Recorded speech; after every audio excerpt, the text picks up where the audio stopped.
Picture this: rolling green hills, a glass of deep red wine catching the sunset, a label with your name on it, sitting on a shelf in a store 3,000 miles away. People imagine owning a winery the way they imagine owning a private jet. Elegant, effortless, profitable just by existing. But the real answer is far stranger. Because behind every bottle sold for $40, there is a machine of costs so heavy that most people who dream about this business never actually run the numbers.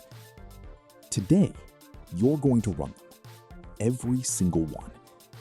And by the end, you'll know something almost nobody who romanticizes this industry actually knows: whether owning a wine factory is a fantasy or a business.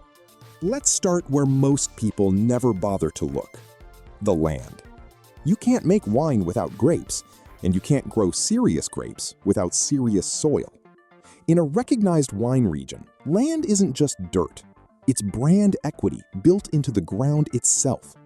A single acre in a premium growing region can run anywhere from $50,000 to over $300,000, depending on the reputation of the region. For a modest operation, you'd want at minimum 10 to 15 acres. Do the math on the low end of a respected region, and you're already looking at roughly $1 million just to own the ground your grapes will grow on. $1 million. And you haven't planted a single vine yet. Now, here's where your brain probably assumes the next step is simple: build a building, put in some tanks, start making wine. But before a single machine turns on, the government needs to know you exist. In the United States, you need a federal permit from the Alcohol and Tobacco Tax and Trade Bureau, commonly called the TTB. You need a state alcohol beverage license. Depending on your state, you may need separate permits for production, for wholesale distribution, and for direct retail sales through a tasting room. Add environmental permits for water usage and wastewater discharge, since fermentation produces significant runoff. Add health department permits for anywhere food or drink touches the public. Layer in zoning approval, because agricultural land zoned for farming isn't automatically zoned for manufacturing and retail. When you total the application fees, the legal consulting, and the waiting time that often stretches past a year, permitting alone typically costs between $15,000 and $50,000. Let's call it $30,000, and that's before you've generated a single cent in revenue. So far, you're just over $1,030,000 in, and you still don't have a building. This next number tends to shock people the most. A functioning winery isn't a shed with barrels in it. It's a specialized industrial facility. You need a crush pad where grapes are received and sorted, a fermentation room, temperature controlled, because wild temperature swings can ruin an entire vintage, a barrel room, humidity controlled, often underground or insulated, because barrels are sensitive to both heat and light, a bottling and labeling line, storage for finished inventory, and if you want to sell directly to visitors, a tasting room built for hospitality, not just production. Industrial construction for a facility like this typically runs between $200 and $400 per square foot. A modest winery producing at real commercial scale needs at least 5,000 square feet of built space. At the middle of that range, you're looking at roughly $1.5 million in construction costs alone. Running total, $2.53 million. And you still don't own a single fermentation tank. Now come the machines. A crusher destemmer to process incoming grapes, a wine press to extract juice from the skins, stainless steel fermentation tanks, often costing tens of thousands of dollars each depending on capacity, a bottling line, which can range from a modest manual setup to an automated system costing several $100,000 on its own, filtration systems, refrigeration units. For a winery aiming at real production volume rather than a hobbyist scale, machinery costs typically land between $300,000 and $800,000. Let's take the middle, $500,000 in machinery. Running total, $3.03 million. Then come the supplies, and this is where people underestimate how much a winery has to spend just to keep operating year after year, not just once. Oak barrels alone can cost between $800 and $1,200 each. and a real production winery might need over 100 of them, which alone is roughly $100,000. Add yeast, fining agents, sulfites, and other production additives. Add glass bottles, corks, capsules, and closures, which must be purchased fresh for every single vintage. Altogether, first-year supply costs for a winery at this scale typically run around $150,000. Running total, $3.18 million. You still need people. A trained winemaker, whose expertise directly determines whether your product is drinkable or exceptional, commands a salary between $80,000 and $120,000 a year. Add cellar workers for physical production. Add tasting room staff for hospitality and direct sales. Add a small sales and distribution team to build relationships with restaurants, retailers, and distributors. Combined annual payroll for a winery at this scale typically lands around $250,000 every single year, whether you sell a single bottle or not. Running total, including that first year of payroll, $3.43 million. Now, transport. Wine is heavy, fragile, and temperature sensitive. You need refrigerated trucks or contracted logistics partners to move product to distributors without damaging it. Initial transport and logistics setup, including vehicles or logistics contracts, typically costs around $150,000 to get moving. Running total, $3.53 million. Then packaging and labeling. Every wine label sold in the United States must legally list alcohol content, health warnings, sulfite disclosures, and the producer's registered information. And every design must be approved by the TTB before it touches a shelf. Add bottle design, capsule branding, and compliant label printing, and you're looking at roughly $50,000 to get your packaging system built and approved. Running total, $3.58 million. And finally, marketing. Because a beautiful bottle sitting in a warehouse earns nothing. You need a brand identity, a website, a wine club subscription system, event hosting for tastings, and a public relations push to get noticed in an industry where thousands of labels are already competing for shelf space. A serious first-year marketing budget for a new winery runs around $75,000.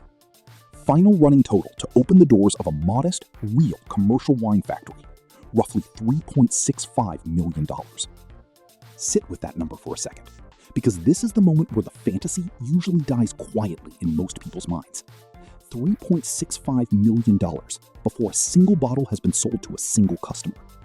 So now, the real question. How does a winery actually make its money back? Here's where the industry gets counterintuitive, and where almost nobody's assumption matches reality. Most people assume a winery earns its money by selling wine to grocery stores and restaurants across the country. That's the glamorous image, bottles on shelves everywhere. But according to industry analysis published for years by Silicon Valley Bank's annual State of the Wine Industry report, wholesale distribution is actually the least profitable channel a winery has. When you sell through a distributor, the distributor takes a cut, then the retailer takes a cut. By the time a bottle reaches a store shelf, the winery might only keep 30 to 40% of the final retail price. Margins on wholesale wine are notoriously thin. The real money, the money that actually keeps small and mid-sized wineries alive, comes from somewhere far less glamorous sounding: direct-to-consumer sales. That means the tasting room. That means the wine club, where customers subscribe to receive bottles shipped straight to their door every quarter. Selling directly to a visitor in your tasting room means there's no distributor, no retailer, no middleman taking a slice. Margins on direct-to-consumer sales can run 60 to 70%, nearly double what wholesale offers. Research from the Wine Business Institute at Sonoma State University has repeatedly shown that direct-to-consumer channels, though they represent a smaller volume of total bottles sold, generate a disproportionately large share of a winery's actual profit. This is the twist almost nobody expects. The wine sitting on a grocery store shelf, the version most people picture when they imagine winery success, is often the least profitable version of the same bottle. The real business isn't selling wine to strangers in another state. It's getting strangers to physically walk onto your property, taste your product, feel something, and sign up to keep buying it directly from you forever. So what does the full financial picture look like once the winery is actually running? According to data tracked by agricultural economists and repeatedly cited in Silicon Valley Bank's wine industry reports, authored by analyst Rob McMillan, the average winery's overall gross margin, blending both wholesale and direct sales, typically falls between 40 and 50%. That sounds healthy on paper, but gross margin isn't profit. After payroll, loan interest on that multi-million-dollar startup investment, insurance, ongoing marketing, equipment maintenance, and the simple unpredictability of agriculture, where a single bad frost or wildfire season can wipe out an entire harvest, net profit margins for most wineries fall dramatically, often landing somewhere between 5 and 15% in a good year. Many small and mid-sized wineries operate at break-even, or even at a loss for their first several years, simply absorbing the enormous upfront costs of land, permits, buildings, and machinery before the business stabilizes. Here's the part that reframes everything you just heard. A winery isn't primarily a beverage business. It's a land and hospitality business that happens to produce wine as its product. The land appreciates over time, sometimes significantly in respected wine regions. The tasting room experience is what actually converts strangers into repeat, high-margin customers. And the wine itself, the thing everyone assumes is the entire business, is often closer to the delivery mechanism for a much larger experience economy built around visiting, tasting, and belonging to something.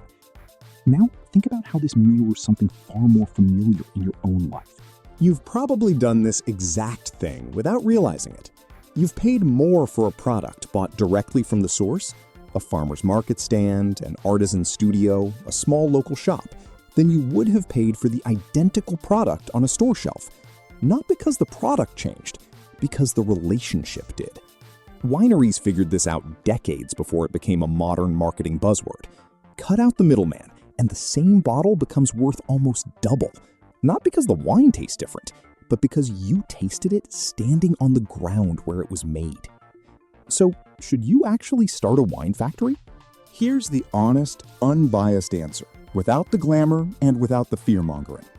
If you have $3.5 million or more in accessible capital, patience for a business that may not turn meaningful profit for several years, a genuine passion for the day-to-day agricultural and hospitality grind rather than just the finished product, and access to land in a region with existing reputation and tourism traffic, this can absolutely become a real, sustainable, even generationally valuable business. Land appreciates. Brand loyalty compounds. A well-run tasting room can become a local institution. But if you're picturing this as a passive investment, something you fund and then collect checks from while sipping your own product on a veranda, the math you just heard tells a different story. This is not a passive business. It's one of the most capital-intensive, weather-dependent, regulation-heavy industries a person can enter. And the actual profit engine, direct-to-consumer hospitality, requires just as much operational skill as the winemaking itself. So picture that glass of wine again. The sunset, the label with your name on it, the shelf 3,000 miles away. Except now you know what's actually sitting behind that image. $3.65 million in land, permits, machinery, and payroll. A profit margin that depends less on your wine and more on whether a stranger is willing to drive out and taste it in person. The fantasy was never really about the wine at all. It was about everything standing quietly behind the bottle, waiting to be counted.